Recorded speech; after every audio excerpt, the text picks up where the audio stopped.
Bonjour à tous les amis, c'est Maxime et aujourd'hui on se retrouve pour une nouvelle vidéo. Et aujourd'hui, je pense que c'est la vidéo où bon nombre de personnes voulaient la voir, cette vidéo. La fameuse vidéo des secrets des youtubeurs, comme on pourrait dire. Eh bien aujourd'hui, je vais vous délivrer mes réglages OBS. Et oui, vous allez voir comment moi je fais des streams et comment moi je fais des vidéos. Alors, on va aller dans des choses assez simples, pas très compliquées parce qu'il pourrait y avoir plein de choses complexes, mais on va faire très simple.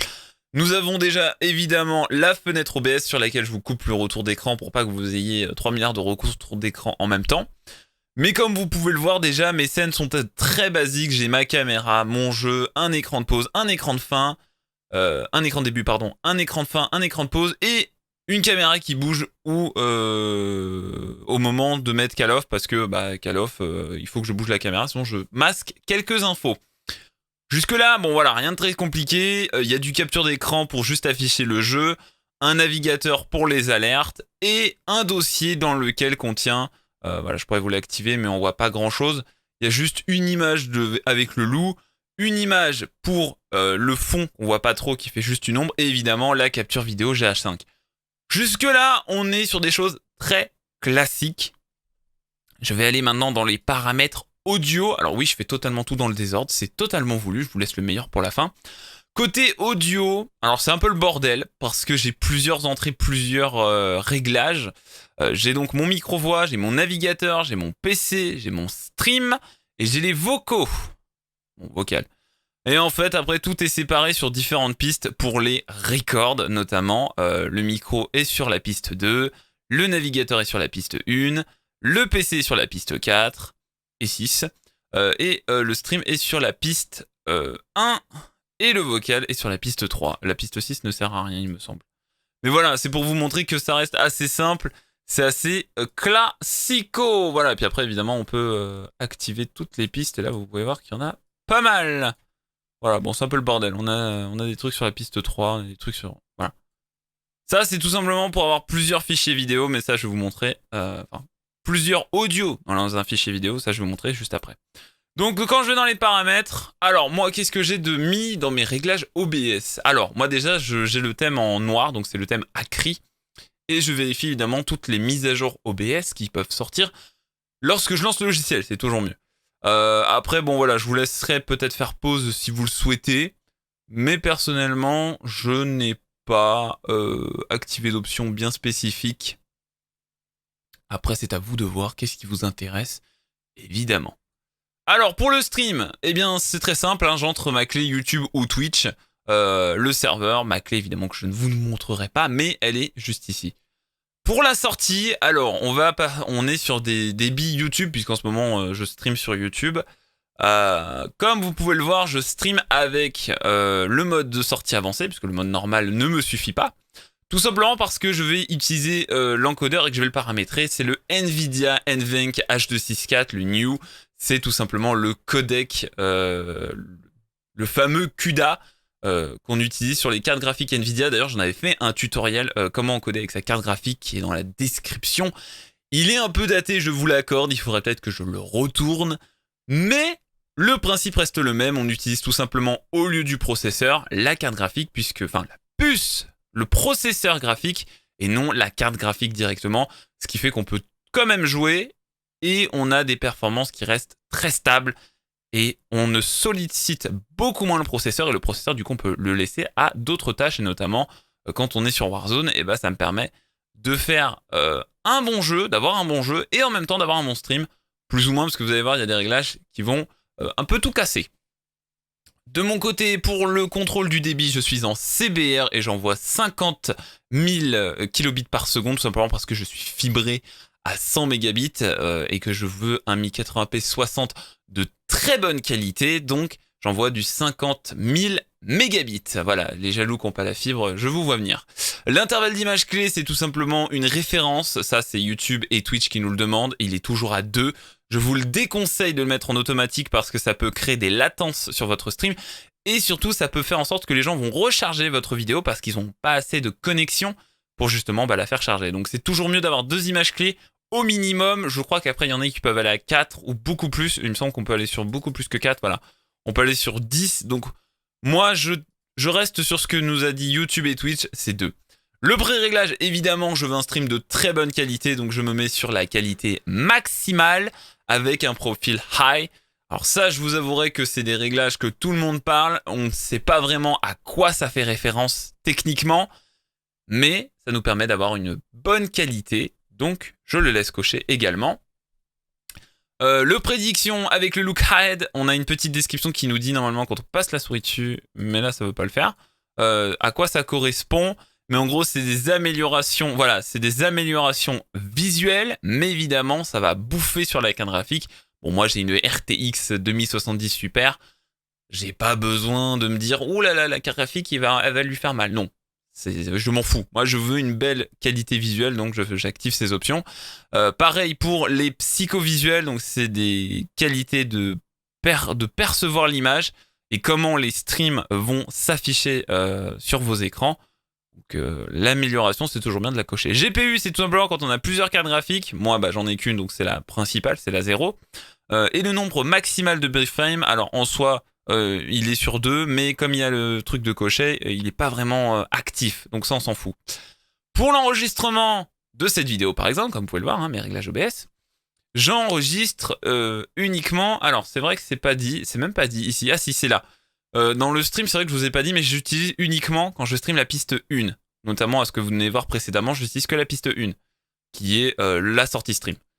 Pour les enregistrements, c'est plus difficile, parce que là, on va pousser le truc, et il y a des choses que je veux bien précises. Alors, j'utilise déjà le MKV, tout simplement parce que ça va permettre d'avoir plusieurs pistes audio, et surtout, si jamais il y a un crash, un problème technique, je ne perds pas l'intégralité de mon rush, puisque quand on fait fichier, bon ça marche pas, mais quand on fait fichier, on a un truc qui s'appelle convertir en enregistrement et on peut convertir un fichier MKV en MP4. C'est bon à savoir parce que c'est OBS qui le fournit, donc on sait que c'est largement possible. D'ailleurs, il me semble que quand on le met en MP4, voilà, il nous le dit ici avec cet avertissement, donc n'hésitez pas à le faire.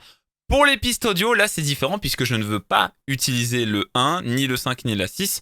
J'utilise le 2, 3 et 4. Alors pourquoi 2, 3, 4 ? bien, si vous avez suivi précédemment, le 2 correspond à le PC, donc c'est-à-dire ma voix. Le 3 correspond à la musique et le 4 correspond au jeu du PC. Ce qui fait que quand je suis en montage, notamment de cette vidéo, eh bien je vais pouvoir gérer indépendamment chaque piste sonore à mon montage. Donc si par exemple je veux que la musique soit plus forte à un moment et d'un seul coup plus basse, eh bien je peux le faire directement via ça.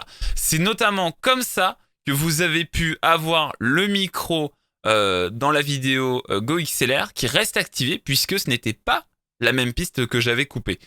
C'est un peu compliqué à vous expliquer, mais en gros c'est à peu près ça. Voilà, donc évidemment pareil quand j'enregistre, je demande à la carte graphique de se solliciter. Après le CBR, alors contrairement au stream, à ce qu'on peut croire, je lui demande d'enregistrer en 15 000 kilobits par seconde, tout simplement parce qu'un stream et une vidéo, ce n'est pas les mêmes débits et ça ne va pas demander les mêmes ressources. Enregistrer, en soi, c'est beaucoup plus facile que de stream, il faut le savoir.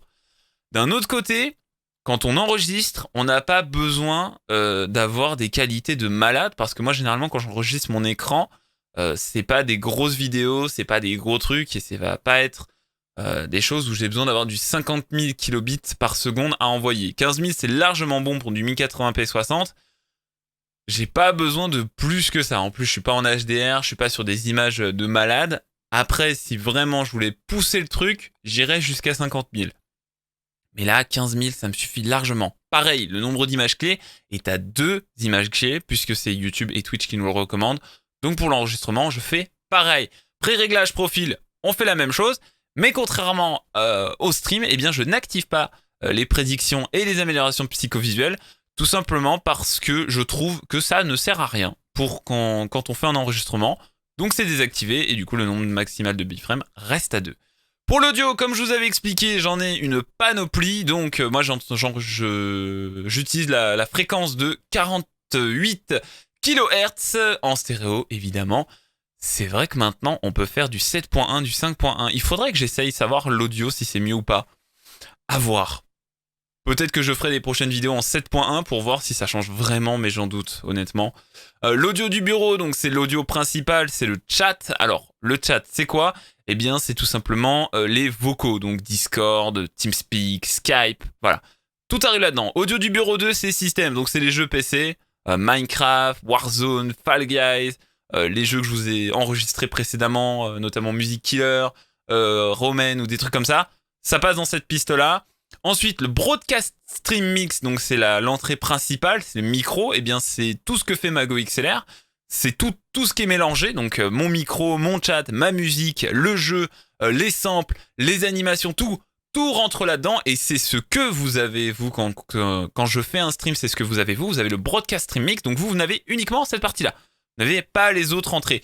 Et le chat mic, eh bien, c'est moi, mon micro, pour moi parler directement depuis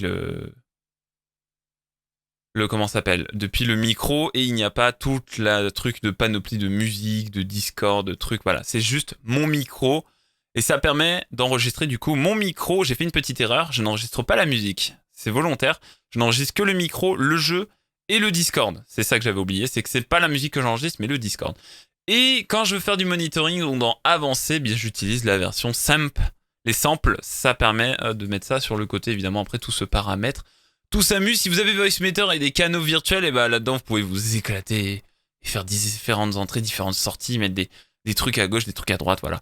Après, je vous avouerai que les raccourcis clavier, j'ai pas du tout touché à tout ça, parce que moi, j'utilise le Stream Deck, donc j'ai pas besoin de tout ça. Côté vidéo, eh bien, on reste sur des données assez simples. J'utilise la 1920 par 1080, que ce soit l'entrée et la sortie. La filtrage de mise à l'échelle, c'est le bicubique en 16 échantillons, parce que c'est le juste milieu entre un truc de bonne qualité et pas trop de ressources de malade. Donc voilà. Et 59,94 parce que c'est la norme pour faire du 60 images secondes, alors qu'il y a 60, mais c'est parce que ma caméra, mon GH5, est en 59,94, ce qui fait que je sois en stream ou en enregistrement, eh bien j'ai toujours la même vitesse, enfin la même fluidité entre mon jeu et ma caméra, puisque c'est 59,94. Voilà.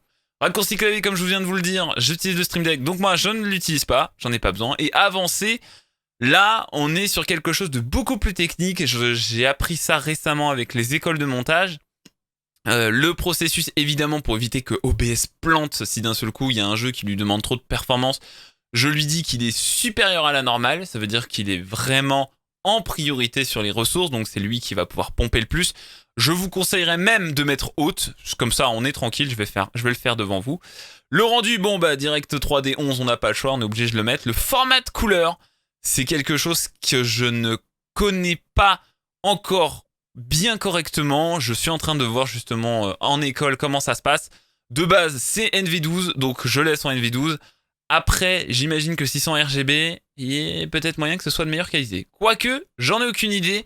Je laisse de base parce que c'est pareil, je ne connais pas. L'espace de couleur, je vous recommande de mettre le 709 parce que c'est une norme, et c'est une norme de la HD. Voilà, tout simplement. Donc 709 pour la HD et la gamme de couleurs UV. Alors pareil, c'est encore très technique. Moi, je l'ai mis en complète, mais en réalité, ce serait peut-être mieux de la mettre en partiel, parce que ça va permettre d'éviter d'avoir des fichiers et d'envoyer des données trop lourdes. Donc si vous voulez vraiment économiser les ressources, mettez-le en partiel. Ça va pas changer votre image. En tout cas, vous allez croire que ça va pas changer votre image. Mais côté technique, ça change que ça va. Côté technique, ça change pas mal et ça économise pas mal de performance. Donc n'hésitez pas à le faire. Ça va peut-être adoucir un peu vos couleurs, mais rien de bien folichon du moment qu'on reste fluide et que c'est beau à voir. Le reste, j'ai envie de dire, on s'en fiche. Enregistrement, pareil, je ne touche pas à tout ça. Retard de stream, je ne touche pas à tout ça. Reconnexion automatique, je ne touche pas à tout ça. Carte réseau, je ne touche pas à tout ça. La source, je n'ai pas touché à tout ça. Et donc, voilà. Cette vidéo était plutôt longue pour vous montrer mes réglages OBS. Mais comme vous pouvez le voir, eh bien, je suis quelqu'un d'assez modeste, quelqu'un d'assez simple. Et je n'ai pas fait 3 milliards de réglages. J'ai juste 2-3 petites choses un peu techniques. Et sinon, bah, le reste...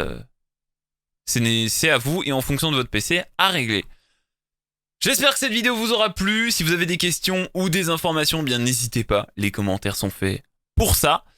Et quant à moi, je vous retrouve demain pour la suite de notre calendrier de l'Avent. Et oui, une vidéo par jour à 18 h jusqu'au 25 décembre 2020. Et sur ce, je vous souhaite une bonne journée, une bonne soirée, n'importe quand que vous regardez cette vidéo. Et quant à moi, je vous dis à très bientôt. Salut à tous. Ciao.